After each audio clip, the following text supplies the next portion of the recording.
प्रबल और दुर्बल अम्ल का कॉन्सेप्ट समझने की कोशिश करते हैं। प्रबल अम्ल का मतलब ये है कि जैसे हमने कहा ना कि प्रबल अम्ल मतलब सारे जो मिनरल एसिड्स हैं वो कार्बोनिक को छोड़कर, तो वो क्या करते हैं, प्रबल अम्ल क्या होते हैं कि वो जल में पूरी तरह से आयोनाइज्ड हो जाते हैं, मतलब आयनीकृत हो जाते हैं, है ना, मतलब उनके आयनों में विभक्त हो जाते हैं वो जल में पूरी तरह से, मतलब प्लस माइनस अलग अलग करना जिसको कहते हैं ना आयोनाइजेशन करना, तो जल में कंप्लीटली आयोनाइज्ड हो जाते हैं और बड़ी मात्रा में हाइड्रोजन आयन बनाते हैं, तो हम कहते हैं इनको प्रबल अम्ल है। अब इसका फायदा क्या है कि बड़ी मात्रा में जब हाइड्रोजन आयन बनाएंगे तो हम कहेंगे कि इनकी विद्युत चालकता भी उच्च होती है ना, इलेक्ट्रिक कंडक्टिविटी, और ये धातुओं आदि से तेजी से क्रिया करती, इसी कारण करती। तो जो प्रबल अम्ल है उसमें देखिए आप, ये देखो ये जो सिंगल तीर है बता रहा है कि इसका पूरी तरह से आयनीकरण हो गया। देखो अभी एक तीर है ना, मतलब ये अभिक्रिया एक ही तरफ हो रही है ना, तो ये आपका HCl और इसका आयोनाइजेशन हुआ तो H प्लस और Cl माइनस, पूरी तरह से कंप्लीटली आयोनाइज्ड हो जाए, है ना, और बड़ी मात्रा में आपको ये H प्लस आयन दे दे तो हम कहेंगे ये प्रबल अम्ल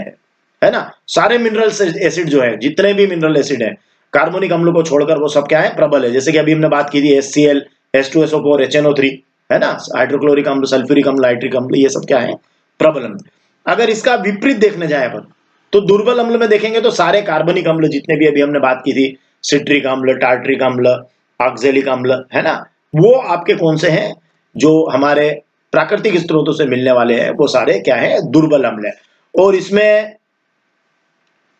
ये जल में आंशिक रूप से आयनीकृत होते हैं। ये देखो यहां क्या लिखा था, जल में पूरी तरह से आयनीकृत होते हैं, मतलब कंप्लीट आयोनाइजेशन हो जाता है, और बड़ी मात्रा में हाइड्रोजन आयन बनते तो प्रबल है, लेकिन यहाँ आंशिक रूप से आयनीकृत होंगे और कम मात्रा में हाइड्रोजन आयन बनेगा, तो हम कहेंगे दुर्बल अम्ल। मतलब इसमें क्या होगा कि जैसे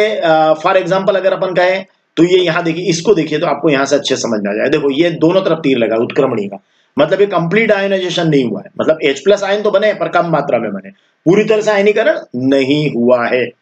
तो ऐसे में ये वाला जो आप कहेंगे कि ये जो एसिटिक एसिड है, CH3COOH एसिटिक एसिड है, तो यहाँ HCl का आयोनाइजेशन हुआ, यहाँ एसिटिक एसिड CH3COOH का आयोनाइजेशन हुआ, तो आपने कहा यहाँ H प्लस आयन बने, यहाँ भी बने, लेकिन ये कम मात्रा में, ये अधिक मात्रा में है, बड़ी मात्रा में है। तो मतलब यहाँ कंप्लीट आयोनाइजेशन है, सिंगल तीर लगा हुआ है, यहाँ दोनों तरफ लगा है, मतलब उत्क्रमणीयता का निशान लगा है, मतलब पूरा आयोनाइजेशन नहीं हुआ है। और एक और खास बात मैं आपको बता देता हूँ कि प्रबल और दुर्बल से मतलब उसकी सांद्रता से नहीं है,